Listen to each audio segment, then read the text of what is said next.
झारखंड राज्य का गठन 15 नवंबर 2000 को हुआ था, लेकिन राज्य बनने के बाद झारखंड की हेमंत सोरेन सरकार में पहली बार 11 कैबिनेट मंत्रियों का बंगला एक साथ बनाया जा रहा है, जिसको लेकर देश की प्रतिष्ठित जो कंपनी है उनके द्वारा स्मार्ट सिटी के परिक्षेत्र में कार्य भी लगभग शुरू हो गए हैं। लेकिन इससे पहले थोड़ी तस्वीर हम आपको दिखाने की कोशिश करेंगे कि जब आप स्मार्ट सिटी के अंदर आते हैं तो आपको कुछ इस तरीके की सड़क देखने को मिलेगी। आप थोड़ा आगे बढ़ेंगे तो आपको झारखंड के 11 कैबिनेट मंत्रियों का बंगला एक साथ देखने को मिलेगा। लेकिन इससे पहले आपको जानकारी दे देते हैं कि इस बंगले में 2 एंट्रेंस गेट बनाए गए हैं, एक लेफ्ट तरफ और एक राइट तरफ। लेफ्ट वाला आपको सीधा धुरवा गोल चक्कर की ओर लेकर जाएगा और जो राइट साइड का जो एंट्रेंस गेट है वो आपको सीधा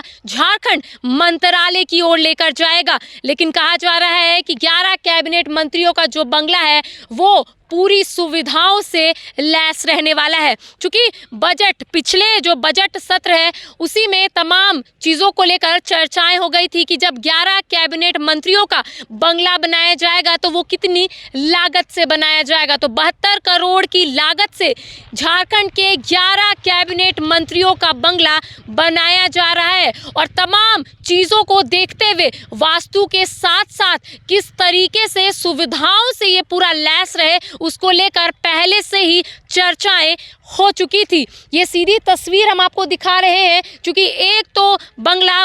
बनकर तैयार हो चुका है, अब इंतज़ार है तो 10 कैबिनेट मंत्रियों के बंगले बनकर तैयार होने का। इससे पहले आप सभी को एक और जानकारी दे देते हैं कि मंत्रियों का जो बंगला है वो ड्यूप्लेक्स बनने वाला है और सीधे जो आपको अगर पहले तल्ले के बारे में बताते हैं तो पहले तल्ले में आपको मिलेगा बैठक कक्ष, 2 शौचालय, प्रतीक्षालय यानी कि वेटिंग रूम और इन तमाम चीज़ों को लेकर पहले तल्ले में तमाम कार्यालय भी रहेंगे और दूसरे तल्ले में मंत्रियों का किस तरीके से बेडरूम रहने वाला है। एक मास्टर बेडरूम रहेगा और 3 अन्य बेडरूम रहेगा, यानी कि 2 तल्ला जो रहने वाला है नीचे वाले तल्ले में आम जनता अगर मिलना चाहते हैं तो वहाँ पे वो वेटिंग रूम में बैठ सकते हैं। जो भी बैठक होने वाली है वो पहले तल्ले में होने वाली है और जो मंत्री जहाँ रहेंगे वो दूसरे तल्ले में रहेंगे। तो ये डुप्लेक्स तो आपको ज़रूर दिख रहा होगा, लेकिन लोगों के मन में और भी कई सवाल है कि आखिर मंत्री बंगले परिसर के क्लब हाउस में क्या कुछ रहने वाला है। तो स्विमिंग पूल के साथ साथ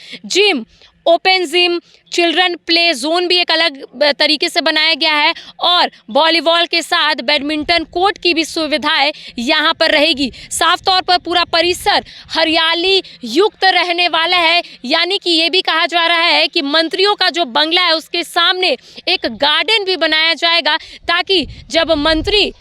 फ्री टाइम में रहे तब वो गार्डन में आकर बैठ सकते हैं। तो तमाम चीज़ों को यहाँ पर ध्यान में रखते हुए बनाया गया है और राज्य का गठन होने के बाद ऐसा पहली बार हो रहा है कि झारखंड के मुख्यमंत्री हेमंत सोरेन की सरकार में तमाम 11 कैबिनेट मंत्रियों का जो बंगला है एक साथ बनाया जा रहा है और एक वास्तु को देखते हुए बनाया जा रहा है। लेकिन सबसे खास और अहम बात यही होगी कि अब जो ट्रैफिक से लेकर जो लोग परेशान होते हैं जब मंत्रियों का काफिला जब मेन रोड, डोरंडा या फिर अन्य कोई चौक चौराहे से गुजरता है तो वहाँ पर ट्रैफिक को रोक दिया जाता है, जिससे आम जनता को काफ़ी परेशानी होती है। और कभी कभी तो ऐसा हो जाता था कि जो मंत्री है उनका काफिला भी ट्रैफिक में फंस जाया करता था, जिससे आम जनता को तो परेशानी होती थी, मंत्रियों को भी परेशानी होती थी। तो अब कहा जा सकता है कि अगर स्मार्ट सिटी में 11 कैबिनेट मंत्रियों का बंगला एक साथ बनाया जाएगा तो जो ट्रैफिक से निजात है वो आम जनता को भी मिल जाएगा और कैबिनेट मंत्रियों को भी मिल जाएगा।